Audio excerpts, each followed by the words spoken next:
So let's start. So good morning, everybody. I am Yumiko Asayama, Chief Manager of Japan Water Forum and also Coordinator of Asia Pacific Water Forum. APWF coordinating Asia Pacific Focus Session of Stockholm World Week 2025. It is my great pleasure to welcome you to this important session on early warning in Asia Pacific, bridging science with action. Across our region in Asia Pacific, climate-induced disasters are increasing in frequency and intensity, threatening lives, livelihoods, and economy. Yet, significant science and technology advances. Only about 65% of global population currently access to early warning system. The gap are very wide in developing countries in Asia Pacific, particularly still not challenging to access and gain no appropriate service in rural areas and remote islands. The Early Warning for All initiative, which soon introduced by Stefan from WMO, calling for closing this gap by 2027, ensuring that everybody and everywhere is protected by timely, clear, and actionable warning. Are we starting? Yes. Can you hear us? Yes. Achieving this ambitious goal requires more than technology.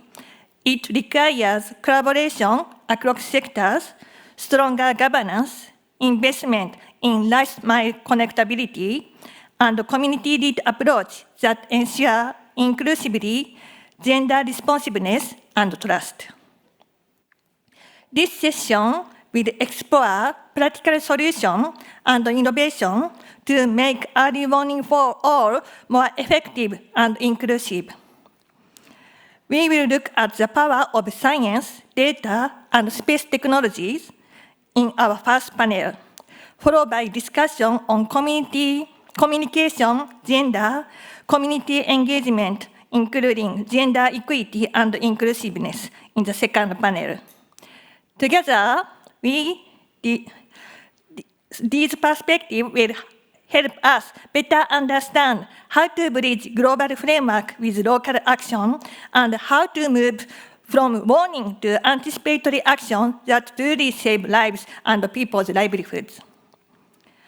We are honored to have with us the distinguished group of speakers from WMO, UMI, ADPC, JAXA, Korea Environmental Institute, Australia Water Partnership, and ISIMOT, who will share their experience and insight and lessons on the ground. As we begin, I invite you to reflect and engage actively. We encourage you to ask questions and share your perspective and think about how the lesson discussed today can be applicable in your own context. Our goal is very clear: to ensure that early warning all systems in Asia Pacific are not only technically sound, but also inclusive, actionable, and accessible to all, leaving no one behind. With that, let me hand over to our keynote speaker, Mr. Stefan Uhlenbrock, Director for Hydrology, Water, and Cryosphere at WMO, who will set the stage by connecting global framework to local action to implement the Early Warning for All initiative in Asia and Pacific. So, Stefan, floor is for yours.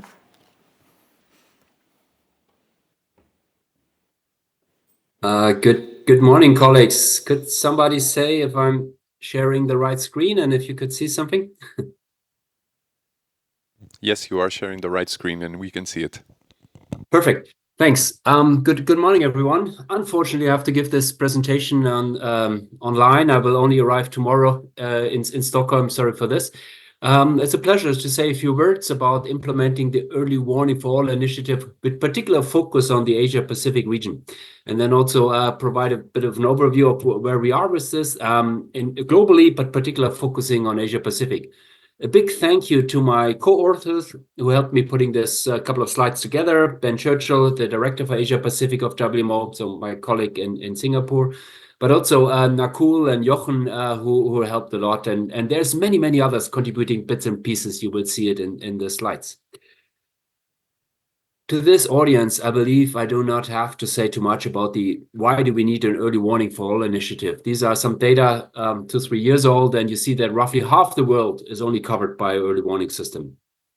In the least developed countries, it's less than half of the countries who have a multi-hazard early warning system.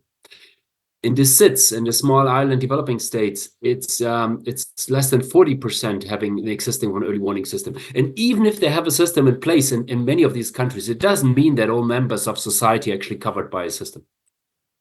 Therefore, this early warning for all initiative was set up. As a quick reminder, there's these 4 pillars. First one on disaster knowledge, second one on the detect, which is coordinated by UNDRR. Always many partners are involved. We just put the main coordination organization in. Second one coordinated by WMO. It's about the detection, observations, monitoring, integration of data for forecasting hazards.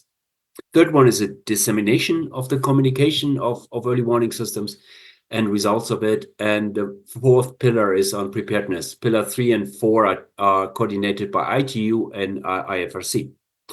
I think the audience is aware of that. And if you just look at a couple of global progresses that has been made, on the first pillar, it's 55 countries out of 195 having a disaster risk information. It's an increase by 31% per year. So it's not so bad. So we're going in the right direction, but so we are running, but we're not running too fast. Second one is on the global hazard forecasting. We are improving. We're still lagging behind. 108 countries have now a strengthened multi-hazard early warning system. Pillar 3, just one example, 45 countries report the use of cell broadcast for disseminating their warnings last year. Or pillar 4, you also seen improved preparedness by compared to 2022, we doubled in 2023 the numbers of countries that have an anticipatory action framework. So it's going in the right direction, but a lot more needs to be done. For Asia Pacific, with the focus on disasters, I think it's very clear. And if you look a couple of decades back, how many people were killed because of disasters. There were these major flood events, for instance, in the coastal areas of Bangladesh and so on. But this situation improved in Asia Pacific, and also due to early warning systems, this situation improved. I'm not saying that the exposure and the hazard and the vulnerability of many of the countries is still very large. I showed that earlier, but there's some progress certainly has been made. However, where are we with the progress? Now, looking at 2024 data, there was a couple of major events. There's more than shown on this figure, but here you just have a couple of examples for extreme heat or tropical cyclones, with huge of damage because of wind, but also because of the enormous amount of rainfall that some of the cyclones cause. Floods, landslides are given here as a few examples, and also winter hazards was given here. I'm sure there's more in Asia Pacific, but these were just major events which were reported on. You might remember that the early warning for all initiative identified 30 countries, so-called priority countries, and I just want to give you a quick overview of where do we stand with the rollout for the early warning initiative in the Asia Pacific region. And you see here that almost all countries had their national consultation workshop. Almost all have their roadmap, either kind of near final, or starting implementing or published it already some time ago. And the implementation, except 2 countries, there's progress, but of course it varies in every country. And now finally, a couple of data sets on the latest results for the 4 pillars. Again, you see here the quotes where the data comes from.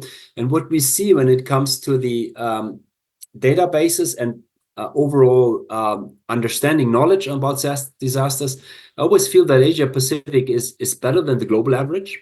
So in terms of national data loss database, you see here on the left-hand side the examples, or having risk information available there. Asia Pacific is doing better, but it's still far away from 80, 90, or 100%, which we want to achieve.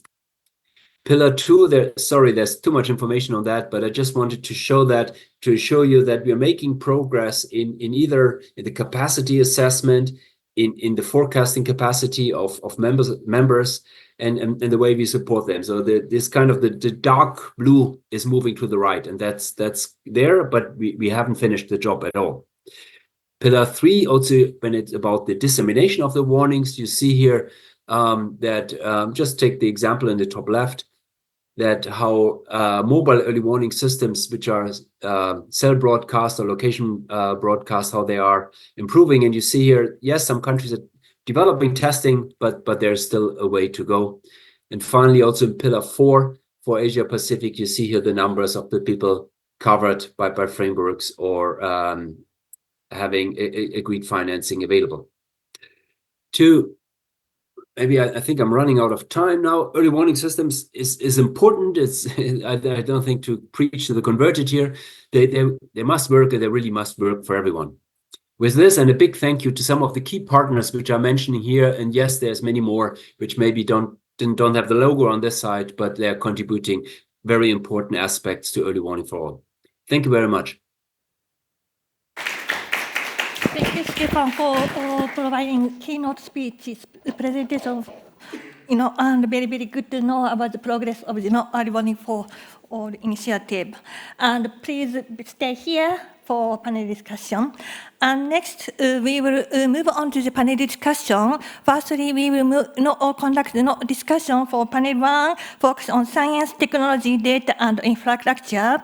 Now, I would like to invite the moderator, also she's joining online, Leila from SCAP, ICT and DR Division. Now, thank you for your help moderating this session. Thank you. Thank you so much, Yukimo. Can you hear me well? Yes. So as it was just mentioned, we're going to dive a little bit deeper after the comprehensive overview of the early warning systems right now in Asia Pacific from Stefan. So allow me to just call in the first presenter or speaker, panelist that we have, Dr. Giriraj Amarnath, to talk a little bit about the initiatives that are going on from their side. Unfortunately, I don't know, I don't still have the camera from the room, so I'm assuming we don't have the visual, right? I'm standing here, and maybe... No, so I think online we cannot see, so apologies for that. So please start, and let's try to keep maybe the timing within that 3 minutes so we have time for the questions as well later on. Thank you. Thank you for introducing the panel 1. I hope we can see also the screen for the audience. We are not able to see. So this particular focus is, as Dr. Stefan has set the tone, it's about how the countries have been implementing the progress, how excellent presentation it was, and glad to see, compared to the baseline, a lot of progress are happening. But again, there are other institutions and partners are having the deep dive session on strengthening the early warning for all initiatives. So this particular presentation, what we are trying to bring is a greater need of interconnectedness of early warning, early action, and early finance. We have started this initiative 10 to 15 years before, but this platform was evolved in the last 3 years of bringing how the partnership and cooperation has to go one in one. And next slide. So I would not repeat more about, but the first point is more important to look at how a degree in temperature would increase 7% of extreme intensity that's expected in many parts of the world. And that's very critical to look at, and number of other exposures that are spoken already, which I would not repeat now. But what this particular interventions we are trying to do is to bring collective action across the disaster management organizations. So on the one side, we have early warning institutions providing needed information, the National Hydrological Meteorological Agencies, and again, the data filling comes from a lot of airborne satellites from precipitation forecasts, satellite data products and all. And we are currently done these triggers and dashboards for floods, landslides, and drought, and we are increasingly want to prioritize also for heat wave in many parts of the region in South Asia and Africa. This is an important area. The early action is basically It's not something you get in a textbook of what that early action would be. We are co-designing with the local institutions, preparing the plans with the humanitarian organization in the approval of the disaster management organization. That has to happen at a district level. So the plans are available for 12 sectors. And then we are bringing household to co-design this early action plan in terms of preparedness, readiness, and active phase.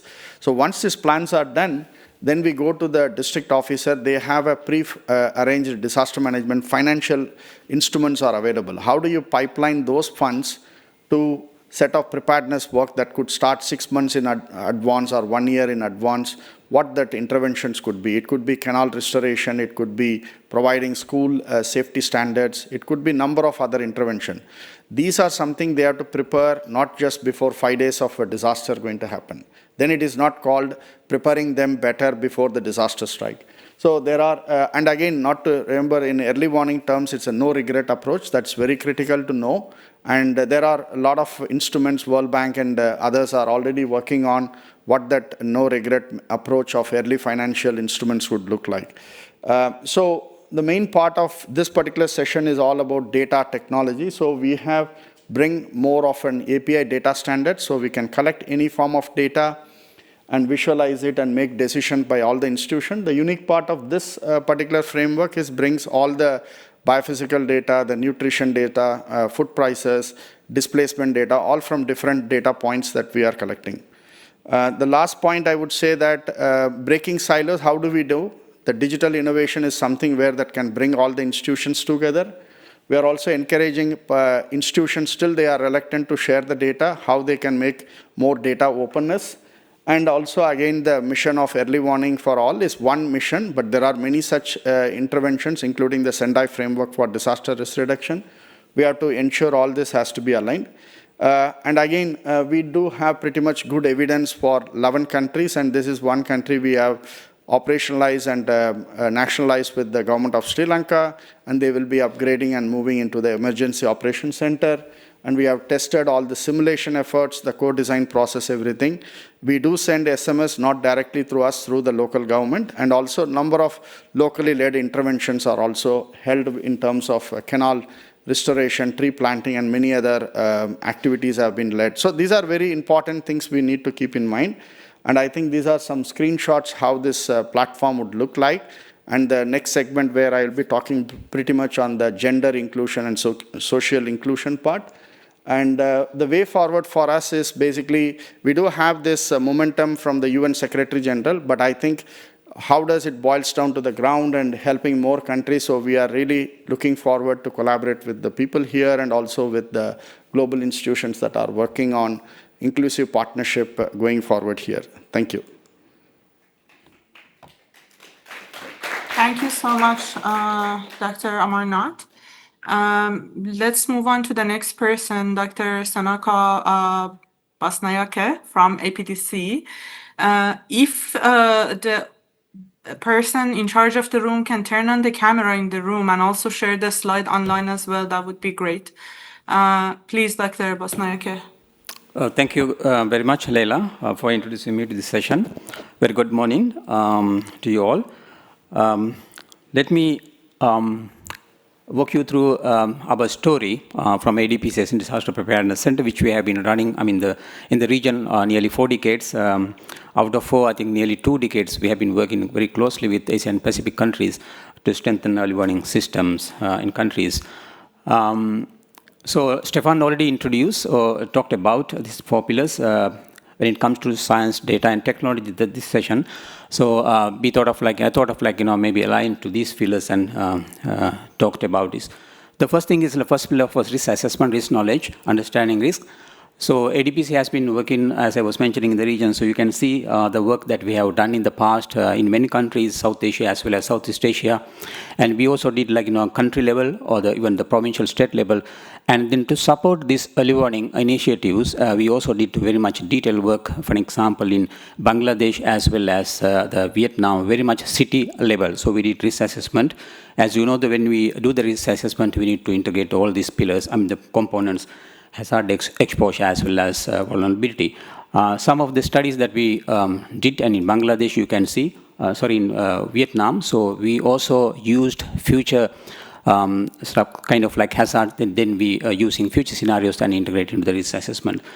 The second pillar is detection, monitoring, and forecasting. This goes back to more than 10 years. So you can see one of the photos here. Actually, when we work with the Myanmar Department of Meteorology and Hydrology. So we closely work with Norwegian Met Office Metno and introduced sort of visualization software called Diana. And we also supported them to establish WRF modeling systems in Myanmar. This one, warning dissemination. So ADPC, we develop a sort of a storm tracker, we call, and we usually track the systems which are in Indian Ocean as well as China, South China Sea, that area. And we prepare bulletins and we send to our partners, in particular actually our official officials, so for them like to inform the respective organization to take action. This looks like here you can see the bulletin, how it looks like. Preparedness, this is the sort of fourth pillar, I would say, and we have done a lot of work. ADPC has been closely working with the communities, and we did drill simulations and simulation exercise, tabletop exercise, and this shows again some years back the work we did it in Myanmar. So you can see the shelters there, the drills and simulation activities as well. So I think it's also important for us to link this in early warning systems, improving early warning systems to IBF, which WM has been promoting over the last several years, I would say. So we started working with the countries, in particular Southeast Asia. We did readiness assessment in Cambodia and Laos PDR and Vietnam. So this shows the Vietnam work that we did. And then towards right-hand side, you can see the system, the decision support system we developed and introduced to Vietnam National Med Service. So it can be used to sort of like, the forecaster can use this system. So it has a couple of, several layers, I would say. The color sort of coding 4x4 matrix also included, and in the population density is also here. So then people can, the Met Office can take decisions and inform maybe local authorities. So this is also just one example, like typhoon tracking. That using this this DSS system that we developed for Vietnam. And of course, when it comes to IBFW, it tags with the actions. Different color codes, the four, especially yellow, amber, red. So we are also tagging with the actions. That system will support for the forecaster to do it. I stop here. Thank you. Thank you so much, Dr. Tanaka. Very interesting discussion and presentation. Allow me to move to the third person, Dr. Rico Key from JXA. Please.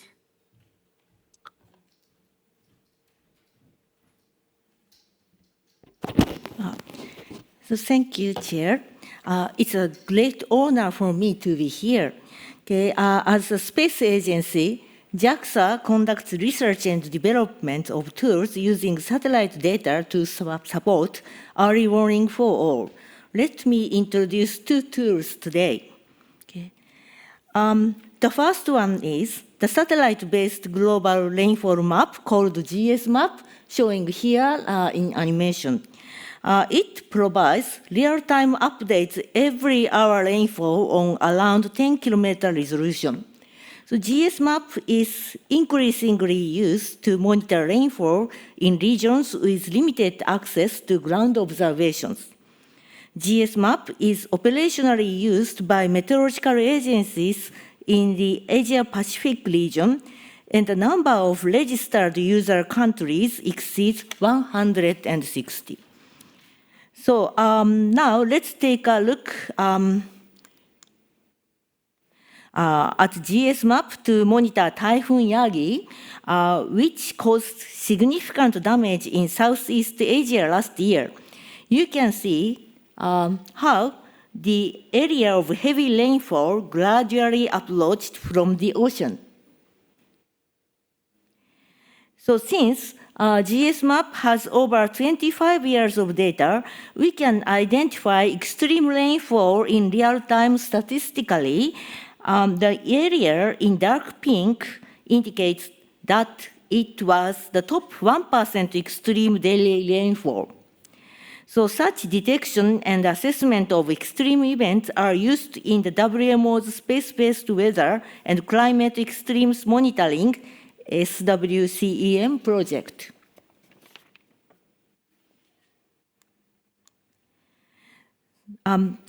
So JAXA, the second tool I would like to introduce here is a hydrological simulation system called Today's Earth. So we have been developing this with universities under the collaboration. So Today's Earth can simulate how rainfall observed by GS map flows across the land surface and forecast river conditions all over the world. So you can see the animation in the global map. Okay. So and the next is example. Let me show the simulation results for Typhoon Hagibis, which caused severe damage in Japan in 2019.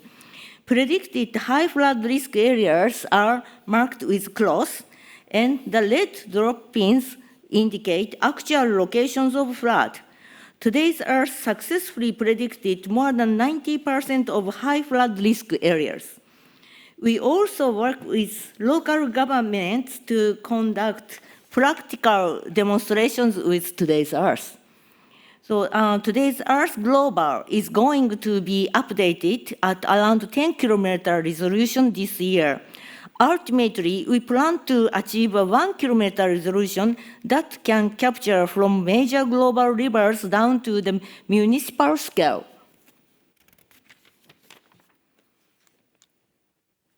Okay. So our satellite-based data is open to public via the internet.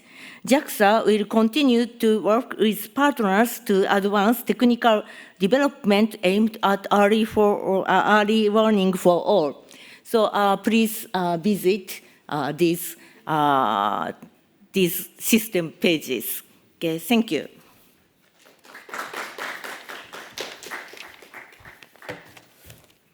Thank you so much for the presentation. I think we just move on to some of the questions. We are talking here about early warning systems, and I think a big part of it is related to partnership and connection between sectors within the country, and at the same time, basically partnership within organizations, national, international. So first question for Dr. Giriraj.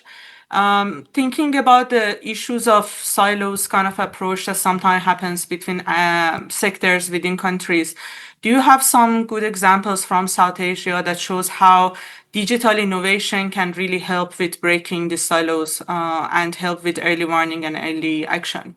Yeah, thank you. Very important question, as the speakers have spoken more on the technology improvement and also the reliability of forecasting for impact-based forecasting. I think I can just summarize one example. We have been working in countries like Sri Lanka, where, before the monsoon, any agencies, particularly the Met agencies, provide a seasonal or a short-term forecast. And they are available for a few months in advance. But however, the coordination that has to happen with the irrigation department or with the health department, there is not really a greater need of that coordination is happening. Now, thanks to all the reliability of accuracy, because when you go to the irrigation department, they want farm level inputs. But the forecast data are like a 0.25 degree, if you talk about 10 to 12 kilometer to 25 kilometer pixel. So the granularity, as it gets improved, there is a acceptance of using that data for reservoir operation, irrigation scheduling. But more specifically from the Met department, we are working with them to predict the dengue disease.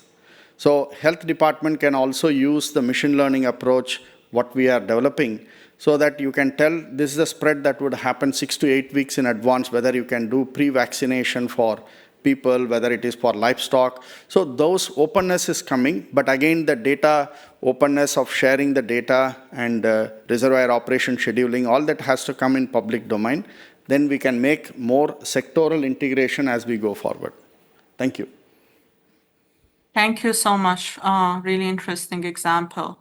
Moving to Dr. Tanaka, I think we have a lot of activities going on in pretty much all of the countries in Asia Pacific, for example. And one of the biggest challenges that I personally see a lot of time is the question of sustainability, how we can really move from isolated project-based approach to a more sustainable, institutionalized early warning system. What is your advice? What do you think needs to be done in the national level? Well, thank you for the question, Leila. Yeah, you're very correct and a very relevant question to all of us.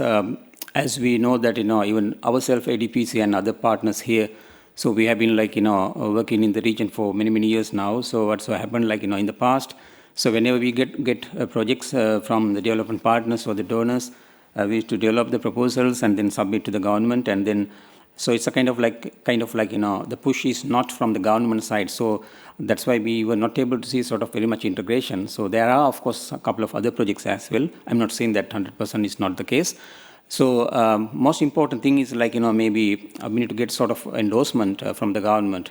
That's important. Maybe one of the things we can think of having a sort of the government engaged approach.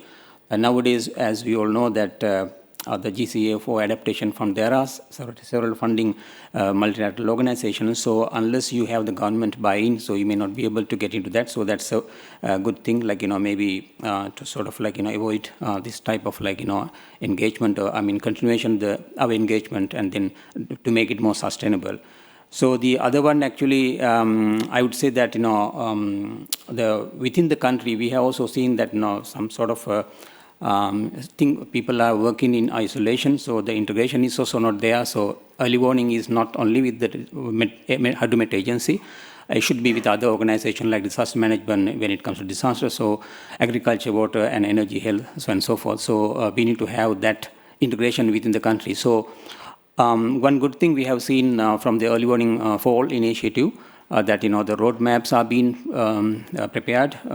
Stefan was also mentioning maybe good example maybe coming from Cambodia.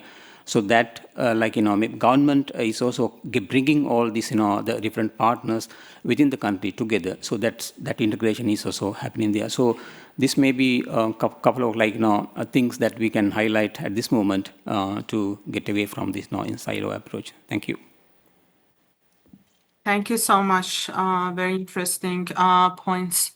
And finally, for Dr. Oki, I think we all agree that there are a lot of development on a daily basis at this point on basically technologies that we are seeing in this field, especially with emerging satellite-based precipitation, Earth observation technologies like GSMAP and today's Earth. But there's always this question, I think, that how we can make the data and technologies that are available more accessible and actionable for local disaster managers.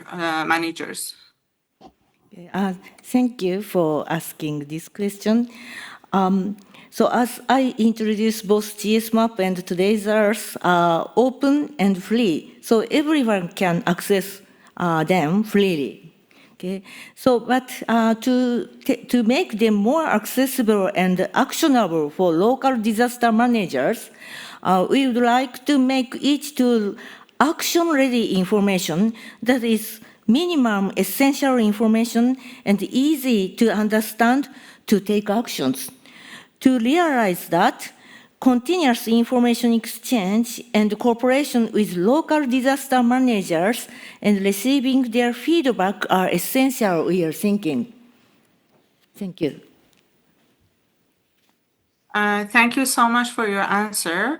I just add one kind of follow-up question. How do you think, because when we get to the local disaster management, sometimes, the highest level of technology is, it might be, first of all, there are just so many resources that it's hard to choose from and to decide how to use. And then sometimes it might not be always kind of straightforward for them. So how do you think we can really work with governments for this communication to kind of bring in that accessibility and let them know that these resources are available for free? I think each area has their own special, unique situation, I think. So, and we need those kind of information. And as I said, the action-ready information, maybe we need to build up together. So maybe in some areas, so the different kind of action-ready information is needed. So and to make the satellite data and also the information comes from the tools I introduced. So that is some sort of still very general information, but in some areas needs more specific information.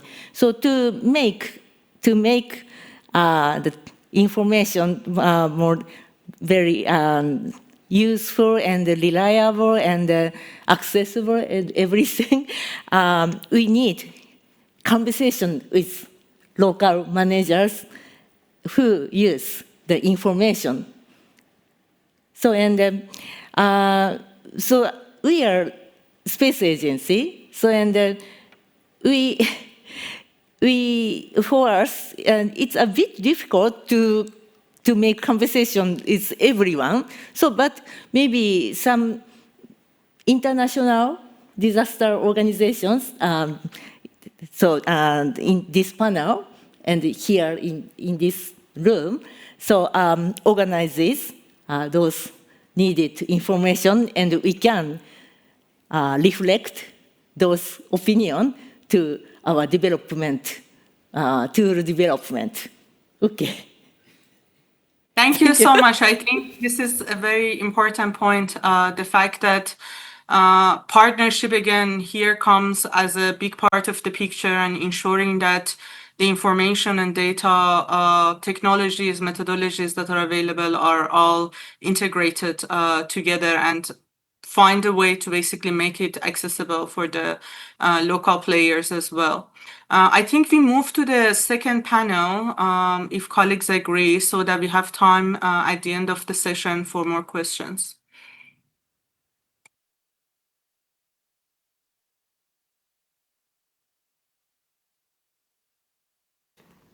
Hello, everyone. So I'm Thanapon Piman from Stockholm Environment Institute, Asia Center. I'm based in Bangkok. I will moderate for the panel to discuss on how we bring the early warning information to communicate with the people, to communicate with public, and also to engage community, particularly in the rural area or remote or marginal area, you know, that I think they're still behind on this kind of information.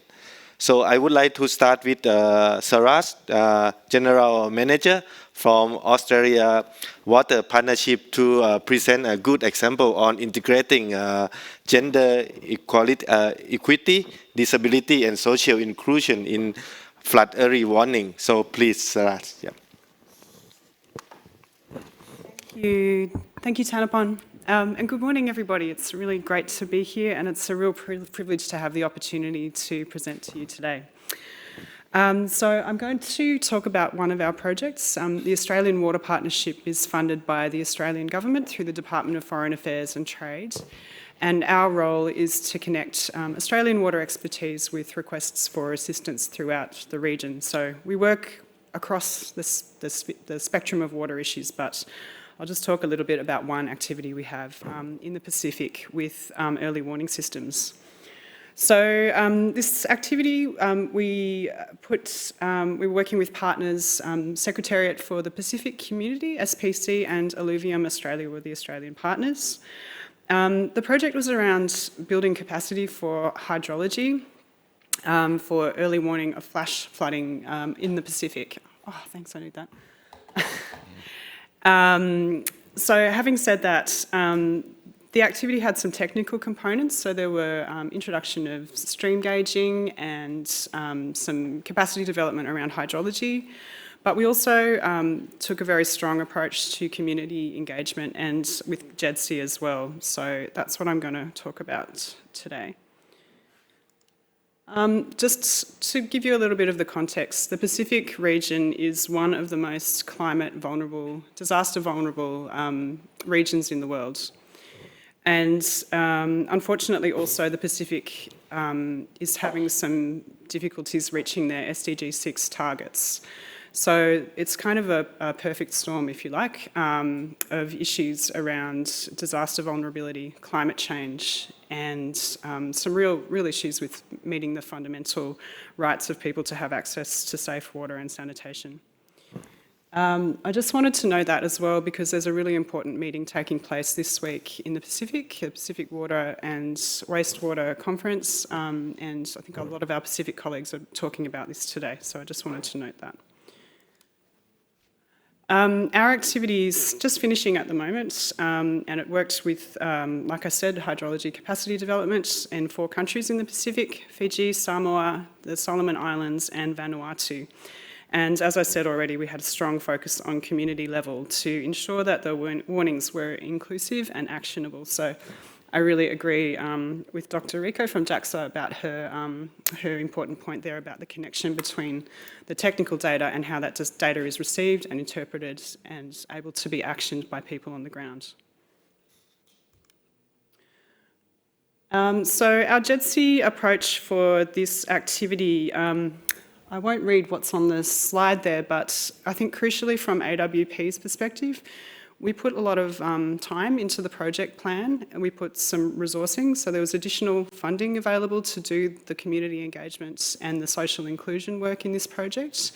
It's not something that just happens. You need to resource it deliberately. So that was definitely a part of our approach there.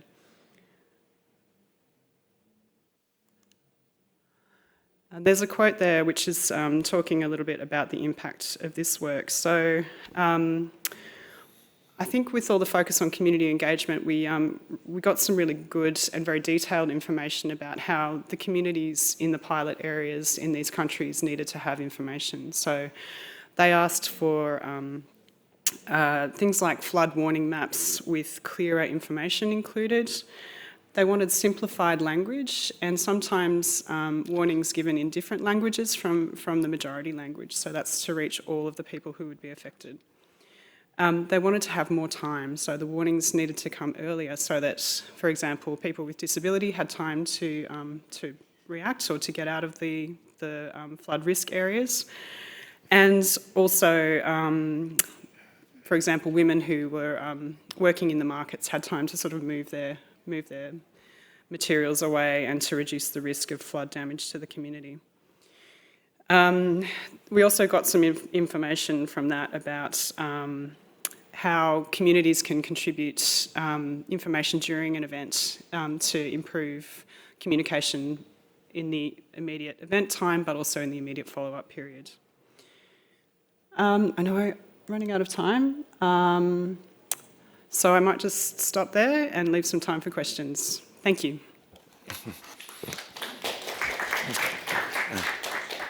Thank you very much, Sarah, for excellent presentation and bring JEDC lens into the early warning for all.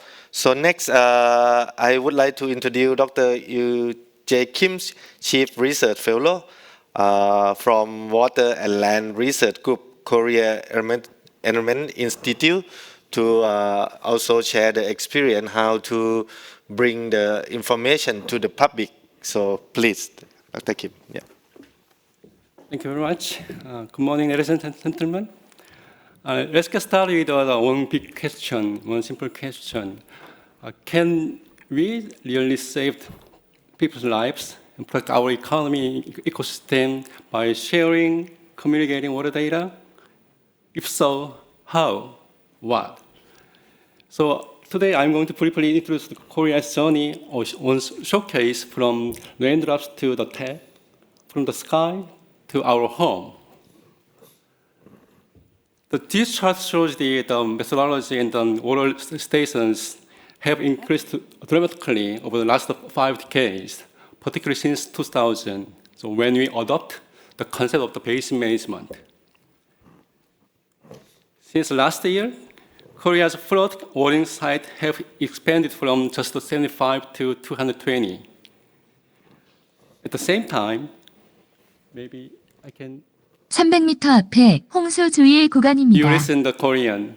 That's Korean warning. Flood warning. At the same time, these warnings are directly, automatically delivered to vehicle drivers through the GPS navigation system. This innovative communication ensures that community and individual citizens are not just informed, but actively engaged in their own safety. And thanks to AI, radar, some satellites, and the advanced modeling, the flood warning lead times are improving step by step, years by years. We are aiming from 3 hours now up to 2 days in advance for the future. So here's one snapshot of current Korea water station networks. As you saw in the map, we are currently surveying the health of aquatic ecosystem regularly at close to 4,000 locations. In addition to that, by 2029, we will place stations of water flow level more than 4,000 locations as well. Like many of you, however, we are also facing climate and water crisis, emerging challenges such as urban inundation and data integration to be coherent better. Recently, Seoul, Incheon, and other cities experienced devastating urban inundation.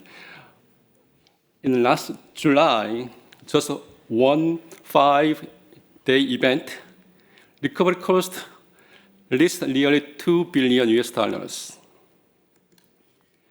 Another challenge is warmer water temperature. As we see the picture, the lava recently observed inside water treatment plant, possibly threatening the public health.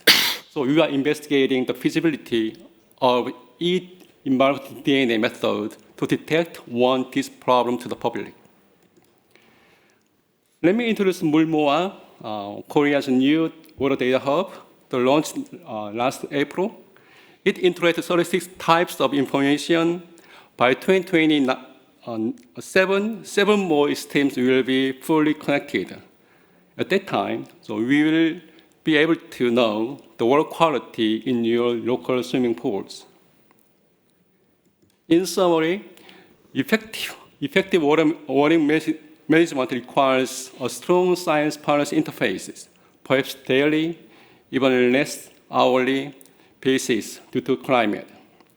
Thus, we are making big efforts on the stakeholder engagement from academia to civil society and the policymakers through continuous monitoring, planning, and feedback by creating a better science-based policy plan. So lastly, I would like to invite to reflect how do we strengthen water policy and climate action through science-based water assessment.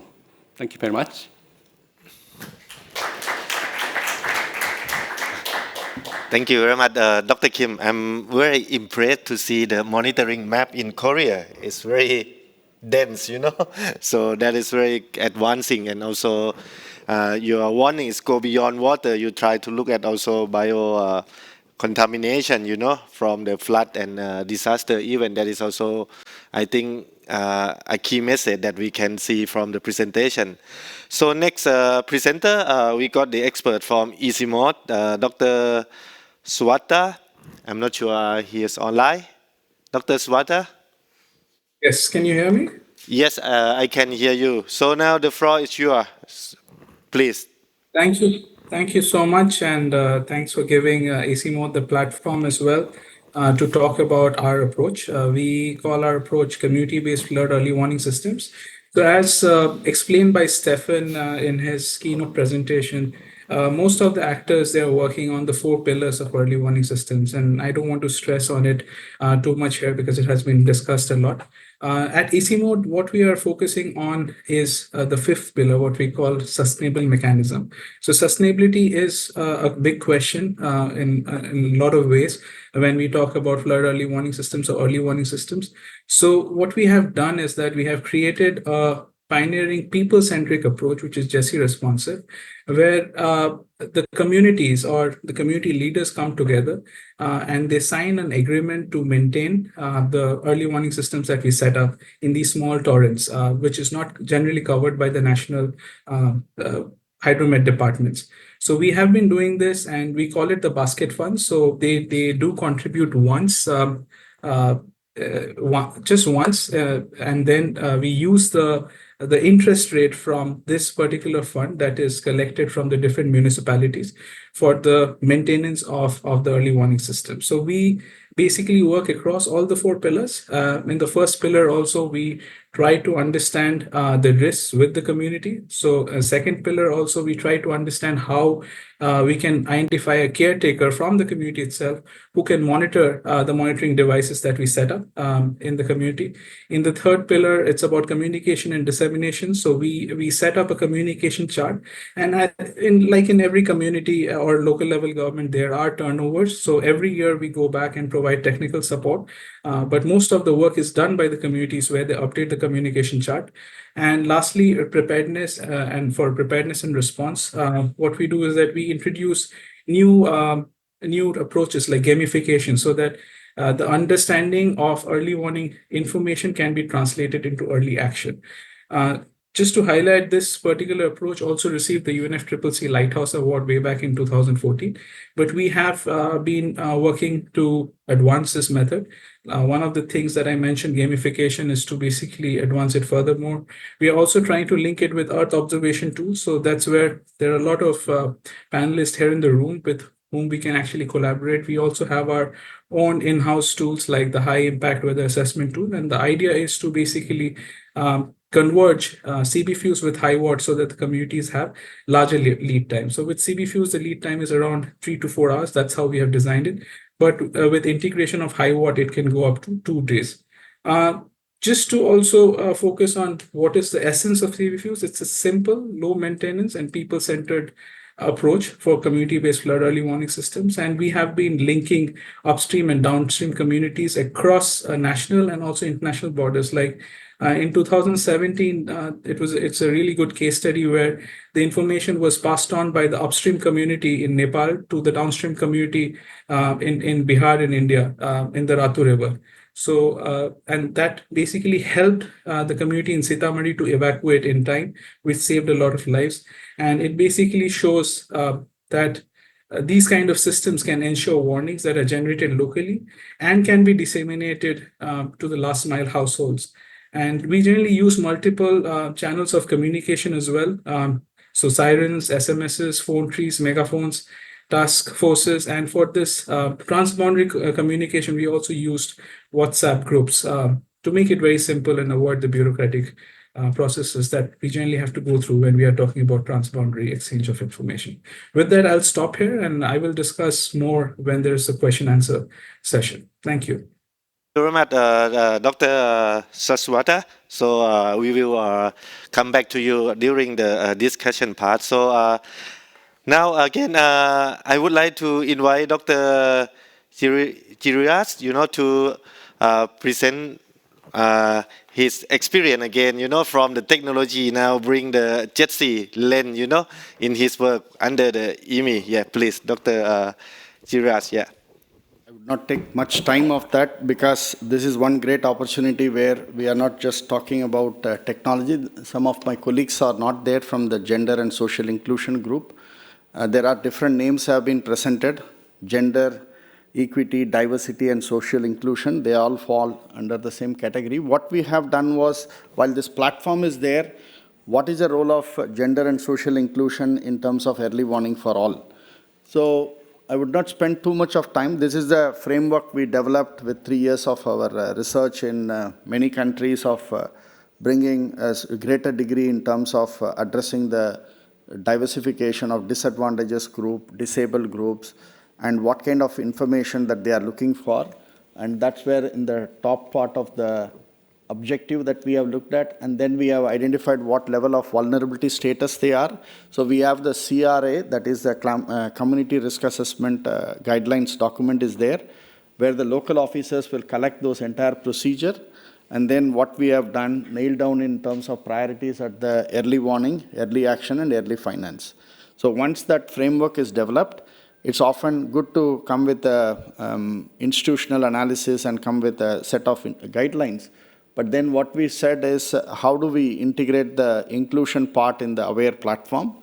So each of the component, like our previous speaker have spoken on similar lines, we do have collaboration with multi-sectors, collaboration in terms of dissemination of the information, etc. But what are these steps? We have made similar SOPs here and the guiding principles for gender and social inclusion. But again, we went back to the community. This is what you said. And so we had these pilot testings were done. The main concerns they have is that it is at a global forum or at a national level is to address the inequality exist. It's not just having a good information doesn't mean it will solve. The main other part is maintain the cultural sensitivity of the vulnerable people and ensure the social analysis is conducted more dynamically, because with more shocks, you cannot just say business as usual, the vulnerability levels remain. The last part is allocating the budgets, because it's more still reactive in many parts of the world. How do you make it more pre-arranged finance, etc.? So this is the report that we have, which is ready for sharing with all of you today. So you have the QR code, and you can take a look at the later part of your training if you are interested on that. Thank you. Okay, thank you very much, Dr. Chiraji. So I will invite you back for answer the questions. Okay, but now I just encourage the participants to think about the questions. We will come back to you within 10 minutes. We will give a floor to ask the questions to the presenter. So please think about the question now. However, before that, I think I would like to go back to Stefan's. I think he attended online for some time already. Stefan, are you with us?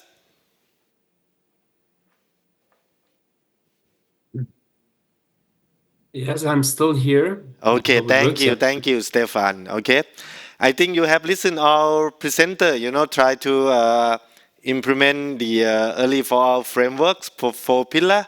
So I have a question to you, Stefan. How can the global early warning for our framework better support country in adopting open data, open science, and interoperable system, for the public? Thank you. Excellent question. Honestly, it was very difficult to follow online because of for some time we only saw a black screen actually. The global initiative is a global framework to support countries to make the connection between various actors, UN organization, but also academia, international organization, consultancies, knowledge institutes, etc., to connect them towards a common goal, and that's early warning for all.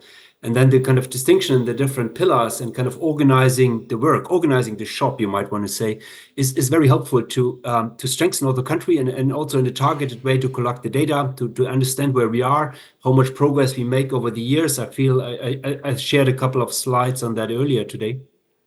So that's how we do, but I'm not sure if I understood your question completely right, but it's not that early warning for all as a kind of a funding mechanism or so directly. It is more an organizational framework to support the effectiveness of the actions, to strengthen partnership and to resolve impact. And through that, of course, funding comes in, but it's not that we can directly strengthen national activities through resource mobilization. Obviously, that is an extra effort which we're happy to engage with. Is that answering your question? I hope I got it right. Yes, correct. Thank you very much, Stefan, on the answer. It's quite clear and a good example. Please stay with us until the end, because in next few minutes, I will open floor for question. So, however, before that, I again come back to Saraj.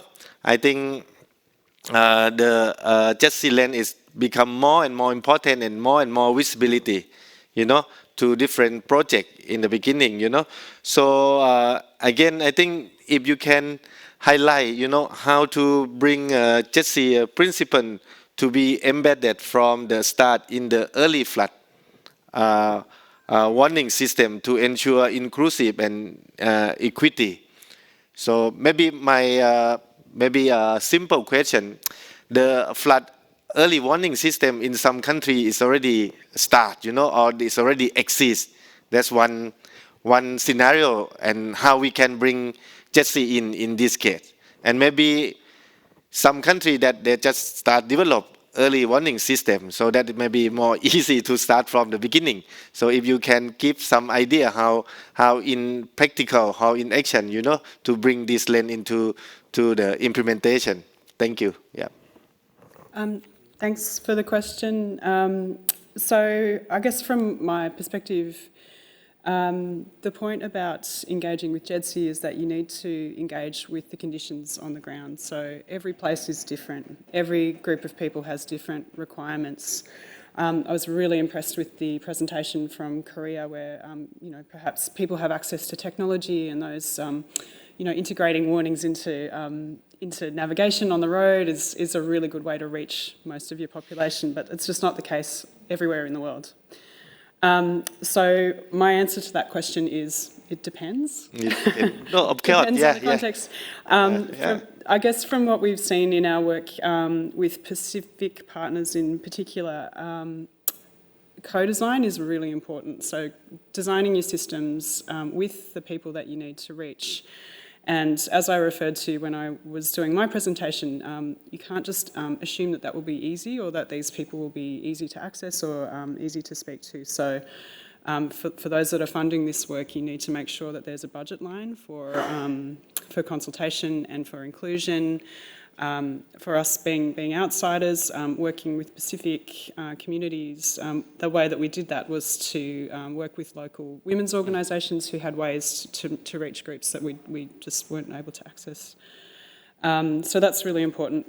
Co-design is a philosophical approach as well as a project management approach, and it means that you start with listening and you don't come in with a project that's already designed or an approach or a technology that's already designed. You start from listening and building your responses from what people say and what people need in order to get these warnings in time to save lives. Thank you, Saraj. Okay, so I think it's very clear message that to integrate JETSI, you need to be it's diverse, and it's different from place to place. But if we work with the national level, there's different opinion. They think something standardized. Every thing have to be applicable for any case. So that's kind of a conflict of a concept that we need to break the silo. So that is maybe the message that I get from you. Okay, thank you very much. So continue to this issue. I may bring back Dr. Girirajis, to give more insight, for me, in this kind of topic, engage with community, communicate with community. But at the end, what I experience is how to build trust to the community, Even you give information, but some community, they don't believe, or they don't respond to the warning, Maybe you have extensive experience on this. You can share some good practice and maybe some kind of solution, to build trust, to the community. Yeah. So if we look at from all the presentations we are speaking, they are very much in a similar approach. What we all presented, maybe we are differed by geography and the experience. But I think what is more is integration, bottom-up integration is very critical. And we cannot just say some countries have very good resources to bring IoTs and others. At the end of the day, the bottom-up integration, what Sarah was telling, is about the co-designing process. I would say the co-producing the knowledge jointly, particularly the people who are vulnerable at risk. Because we cannot, if you see many projects, will be very difficult to reach the highly vulnerable regions in a slope which is very high and hardly you cannot even land your helicopters there and people are struggling how to reach those regions. So I think how do we bring really and often we cannot just rely only a physical forecast-based data. We need to really bring the traditional knowledge. The community interpret the seasonal forecast well in advance. They're looking at the changes in the colors of the leaf or the birds doing the early hatching. You know, there are a lot of local knowledge is there. Unless we don't take those voices into that, I don't think any of those technology-driven empowerment will really safeguard the communities directly, because we have to work together more collectively. Very good answer, and very real practice, you know, from experience. I have that experience too in Southeast Asian region. So thank you very much, Dr. Raji. Yeah. So next, I will back to Dr. Kim. I think we are impressed how the system in Korea in early warning, you know.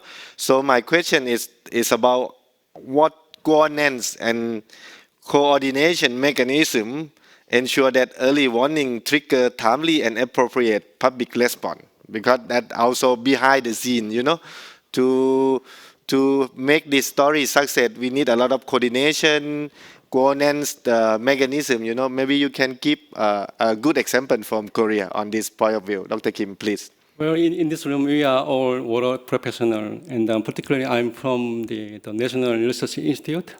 So my theory is to make a big attention from three pillars: from national leader, politicians, second is government officials, and the last one is public and communities.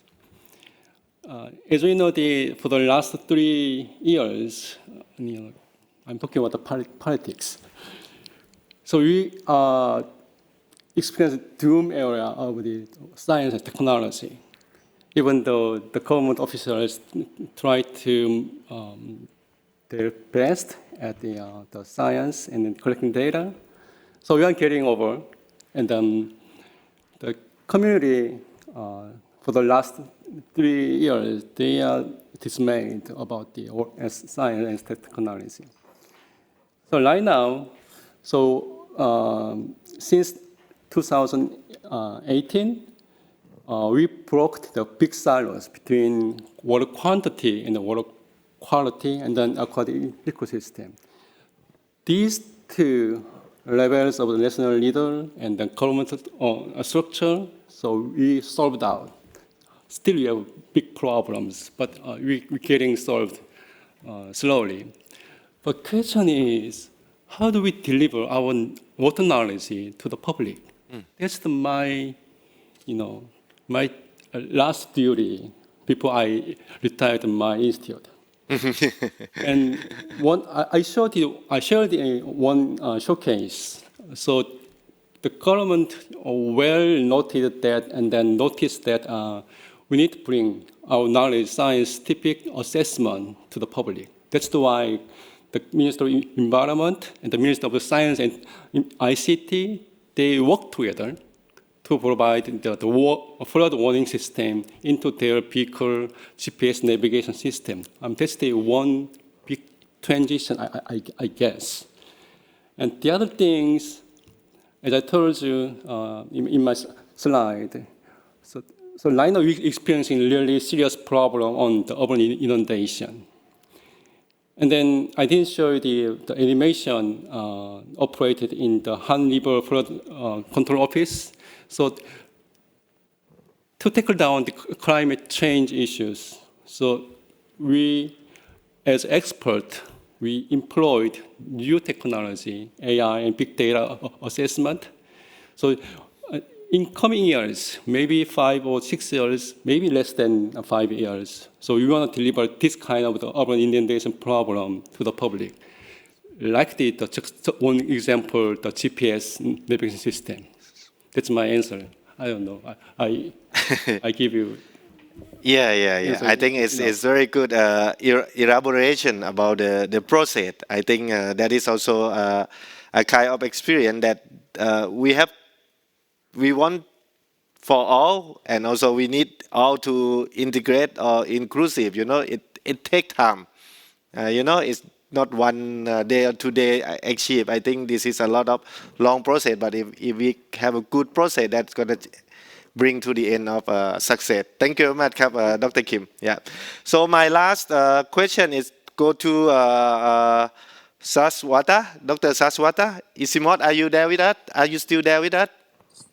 Yes, please. Okay. So you have experience on early warning in the mountainous area or transboundary context, So can you give us a good lesson learned, from your work in terms of scaling up, on your work to other area in the mountainous region? So if you can give 1 or 2 examples of lesson learned. Thank you.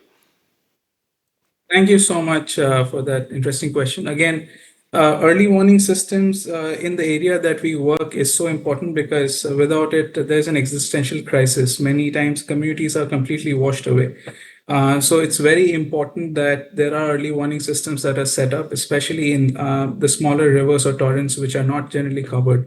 I just wanted to stress that. And AC Mode has been working on community-based and transboundary flood early warning systems in the Hindu Kush Himalayas, and we have successfully reached last mile community by embedding local ownership and fostering also cross-border collaboration. We have installed this in 5 countries, and right now there has been request also from Bhutan and also from Bangladesh. We are going to install it in Bhutan in Hachu Basin and also in Bangladesh in Sylhet. So like you asked about the lessons for CBFU's case studies, basically there's this case study between between Nepal in the upstream and India in the downstream. In the upstream, it's Bardi Pass. In the downstream, it's Sitamarhi. So we have the monitoring station in Sitamarhi, and between Nepal and India, especially in that community between Madhesh and in Bihar, there is a lot of social capital or social network. So we try to utilize that. We try to go to the community, understand, and utilize that social network that is present, wherein the upstream community has already relatives in the downstream community, and they pass on the information.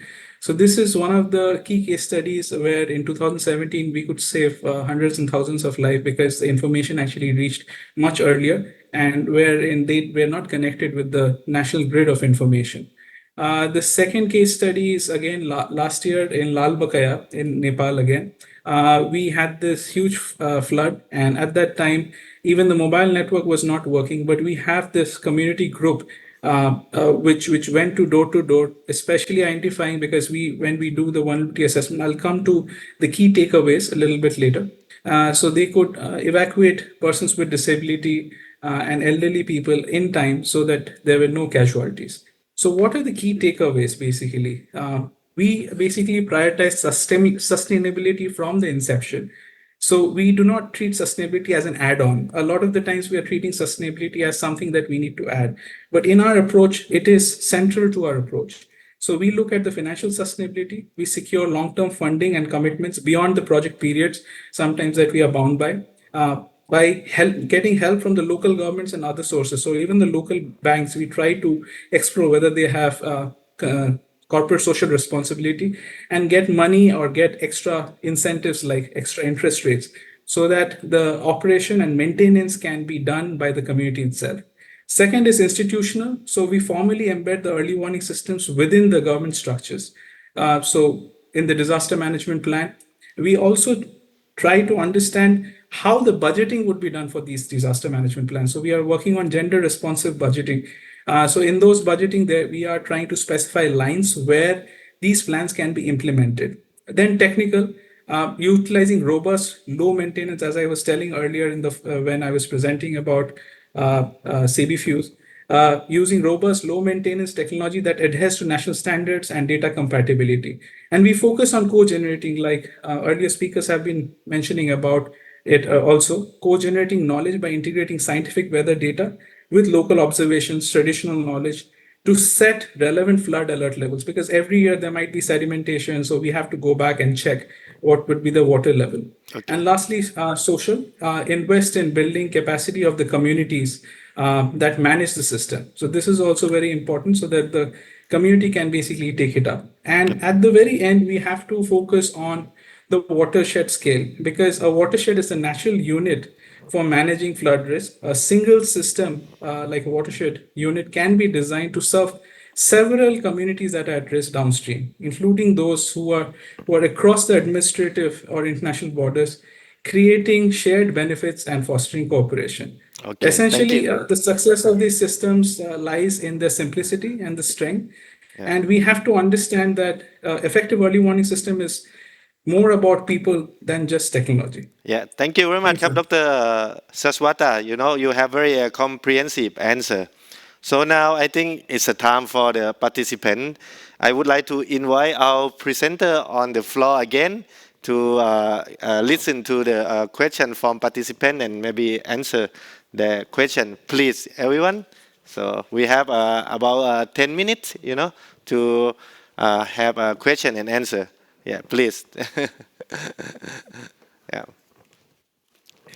So I saw already 1, 2, 3. I don't see clearly because of the light. Maybe start from the lady one first, okay? Yeah, please come close to me. Yeah, you can use the microphone closer. Yeah. So I will go first round with 3 questions. So you can introduce yourself and maybe you can point who you would like to ask the question, please. Sure. My name is Bahare from Nivus GmbH. I have a question for Dr. Kim about the river flow monitoring. It's me. About the river flow monitoring. You know that every year, maybe every 5 years, the regime or the baseline in the rivers change. So, and you base your mitigation plans on the existing or historical data. Do you also reflect the future scenarios? And if yes, how do you get to these future scenarios? What models do you use to get these future scenarios? Okay. So thank you. I let you think for why. So I collect other 2 questions so everyone have time to think about the answer. Okay, second, please. Thank you, Mr. Chair. And let me first congratulate all the speakers. Fantastic load of information here for us. Thank you so very much for enriching us. My name is Kehinde Ogunjobi. I'm from IMI, or going to IMI. Many IMI today in the room. Yes. So my question is actually for Dr. Giriraj. Thank you so much again. My question is, what do you think, from your experience, is the best indicative measure for flood early warning systems in the Pacific? That's number one. Then number two, in the issue of the uptake, which I listened to every speaker, I discovered, for example, in West Africa, where I come from, people are naturally attached to their homeland. No matter what, whether flood is coming, you give them the early warning system, they are naturally attached there. My father would be very difficult to move him from my village to come to my city, even for greetings of few hours, because he wanted to go back to the village the following day. So my question is, even with this disaster, experience have shown that with the early warning to people, it's still difficult for us to evacuate. Do you think providing incentives sort of could be a good measure for vulnerable people to adopt your results in early warning system, especially in rural communities in our countries? So, yes, thank you. Thank you very much. It's very clear how to build people trust on the community and how to, change the attitude. That's maybe the critical question for everyone, So the last question for the first round, please. Yes, hello, thank you. My name is Job Udo from HKV. We work quite a lot also with WMO on forecasting. And my question is not per se to a person, but to all of you, and whoever wants to reflect, please do so. In the early warning for all, you have all these pillars, and I'm just wondering, how do you ensure an effective and efficient collaboration and integration of these 4 pillars? Oh, big questions. Effective collaboration across the pillar. Okay, thank you very much. I think everyone have a clear understanding on the question. So I would like to ask Dr. Kim to answer first on the future scenario, about forecasting and impact-based warning. Yeah. Yes, it's not easy to describe everything in short time, but let me give you my opinion. So fragmentation means they are specialized. So right now in Korea, we have more than 70 water-related plans. So each plan, they need to develop some sort of scenario analysis.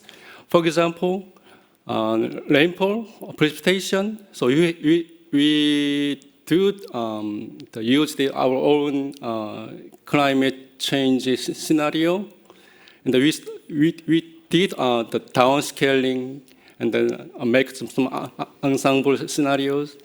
And for the river management, according to the law, we have to survey what's the difference between the river geographic changes.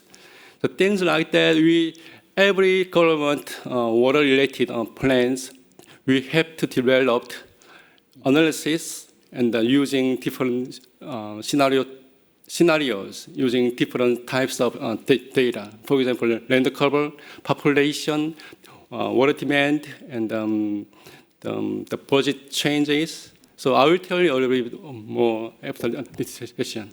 Okay, thank you. I think you are connected. I think if you have further detail, I think you can exchange after the section. So for the second question is about changing attitude of community, to respond or to follow with the recommendation in the warning message, So I may start from you and other panelists also. If you have any experience to that issue, please respond. Yes. Yeah, I think that's a very valid question on the trust and accountability.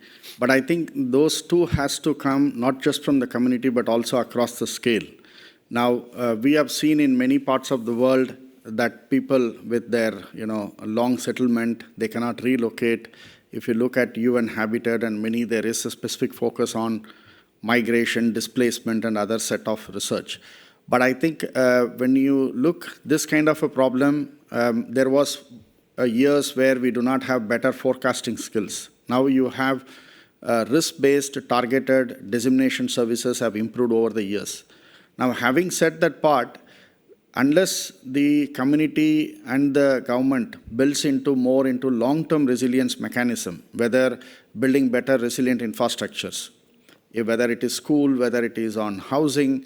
So that kind of a larger financing strategy when we look at, there is no direct remedy on that, but I have seen in many parts of the country, people want to widen the highway or the railway systems.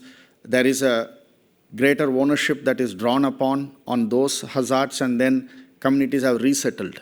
So unless we don't think in more proactive thinking on the bottom-up process and the financing, because in this, more to do with the policies and the finance. So unless those two elements doesn't work, just we cannot tell communities to relocate because there is a flood is going to come. What is the long-term measures to look at safeguarding them from the point of economically, and the social vulnerability levels are very high. So there is no straight answers to that. It's going to happen more of a demand-based and co-led process. Very good answer, Kap. So any author to chair, Dr. Seneca, please. Yeah, you also work a lot with the community. Yeah. Thank you. As Giraj mentioned, so it's a very tough task, I would say, because we have also been working with the communities so many years now. So it's a kind of maybe, it's a responsibility of all of us to educate them, create awareness. So they probably think that, maybe they have own experience from the past. It may not be the case in future, because the intensity and frequency may also be changing with the climate change. So that's the awareness is important. That should come, of course, Giraj highlighting should be bottom up as well. And then maybe the national governments, local government, they are also responsible to, especially the Pillar 4 early warning system. The other one actually, now what we are talking about, all this DRR work, and then up to a certain extent adaptation as well. There are limits, so soft limits as well as hard limits, beyond which we may not be able to do much. So that's a residual risk that we need to address. So there are some mechanisms. One of the examples that you mentioned about community you take out, so relocate. That's also kind of like one way of addressing residual risks. And the other one is like, if it is like a recurrent one, if the flood is recurrent, let's say flood, so you can think of in that way. So if it comes once in a while, so there are some other mechanisms. Of course, you mentioned about incentives. So people can still think of like insurance, transfer risk to somebody else. So that's sort of like maybe the way that we can think of. Yeah, stop here. Thank you. Very good. Do you want? Add something to that as well, and I think this is just from experience with our work in the Pacific, but also in Australia, that local leadership is really important with this question, and local leaders can really step in to help to support their communities through change. And we've been talking a lot today about bottom-up approaches, but also how high-level some of these models are and the information services are. So to me, it's about finding ways to work through those scales and to provide space for local leadership to step in, and the traditional systems, the traditional knowledge, and local leaders to step up and help with the transitions and help with the process, because it is difficult, and but it is happening everywhere as well. So. So for the last question regarding to how you ensure the effectiveness, efficiency, to implement early warning for our framework or principle for pillar, across like cross coordination, cross cooperation across pillar. Any answer? I mean, we have Stefan and we have Dr. Suwata. If you want to answer on this question, please. Yes. No, I just wanted to answer on the last question, because we have been working, our system is on community-based flood early warning system. So 3 key takeaways. We do inclusive vulnerability mapping. So when we go, it's a participatory exercise. So we can do models which are at the national level, but to exercise flood early warning system at the local level, we have to go for participatory approaches. So first, it starts with inclusive vulnerability mapping, where we go for transect work so that the community understands the risk properly. Second is the warning and communication is contextualized. So they basically understand what are flood alert levels. So they're defined at the local watershed level, and the communities define their own communication plan so that they know how to utilize it better. And lastly, we try to integrate the local governance from the very first step, because so many of the times when we are just working from the national level, so many of the speakers have talked about the bottom-up approach. So we basically try to actively involve local elected leaders or bureaucrats so that it lends credibility. If they have the buy-in towards our system, it lends credibility to the warrants that we produce through the systems.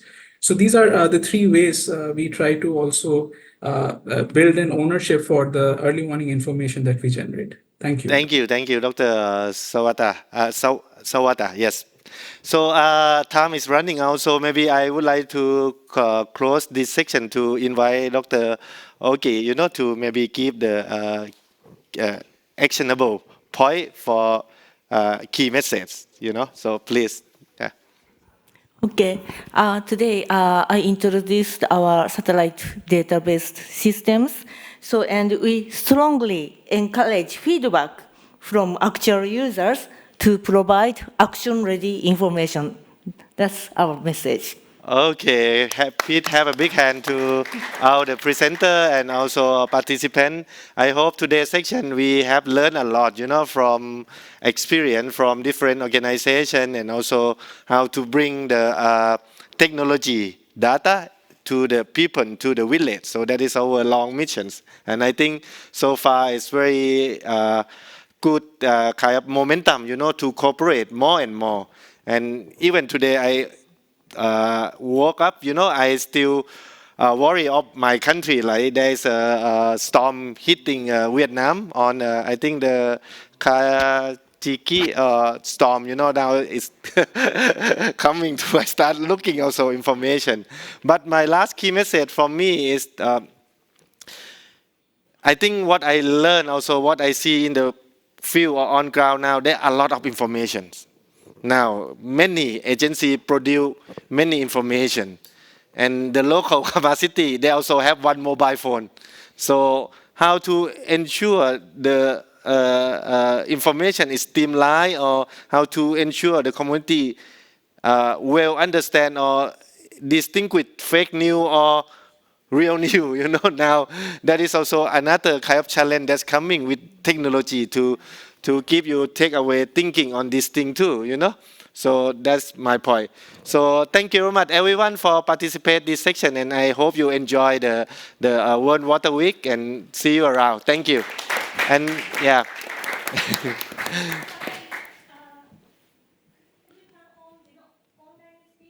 Yeah. For group photo, yes, correct. Yeah, please. Yeah. Yumiko, please come. Bring the report.